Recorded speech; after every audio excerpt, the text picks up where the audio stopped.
1957, Halloween night in Los Angeles. The streets were filled with children dressed as ghosts and goblins, their laughter echoing through the cool autumn air. The night was alive with the spirit of Halloween, a time when the ordinary world transforms into a playground of imagination and fun. But at one house on Los Feliz Boulevard, the scene was about to take a sinister turn. Peter Fabiano, a local beauty salon owner, was at home with his wife, Betty. Like many other households that night, they were ready with candy for the trick or treaters who came knocking. The Fabianos had always enjoyed the festive atmosphere, the joy of seeing children in their creative costumes. Little did they know one knock would change their lives forever. Around 11 p.m., a knock came at the door. Peter answered, expecting to see kids in costumes. He had no reason to suspect anything out of the ordinary. Instead, he was confronted by a masked figure.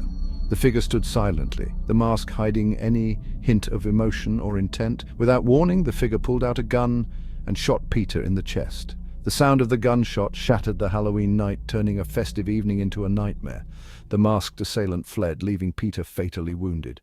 Betty rushed to his side, her screams piercing the night as she called for help. The neighborhood was in shock.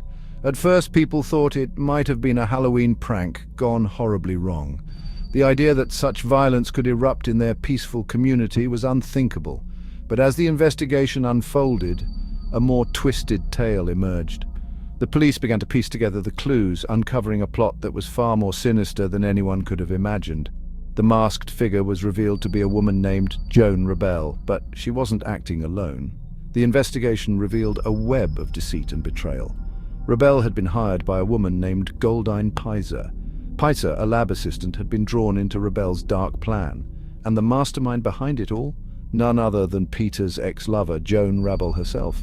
Her motive was a toxic mix of jealousy and revenge, emotions that had festered and grown into a deadly obsession. She had orchestrated the entire plan out of jealousy and revenge. The depth of her hatred was shocking, even to those who knew her well. It was a plot straight out of a noir film. Rabel and Pizer had gone to great lengths to disguise themselves. They meticulously planned every detail, hoping to avoid detection. They even used makeup to alter their appearances, hoping to blend in with the Halloween revelers. Their disguises were so convincing that no one suspected a thing. The gun used in the crime was later found in a storage locker, leading detectives back to Rabel and Pizer.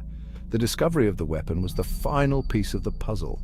Both women were eventually convicted and sentenced to life in prison. The trial captivated the nation as details of the plot were revealed in court. The eerie timing and bizarre disguise added layers of mystery to the case. It was a story that seemed too strange to be true, yet it was all too real. It was a chilling reminder that sometimes the scariest monsters are the ones who hide in plain sight. The case left an indelible mark on the community, a haunting memory of a night that should have been filled with joy.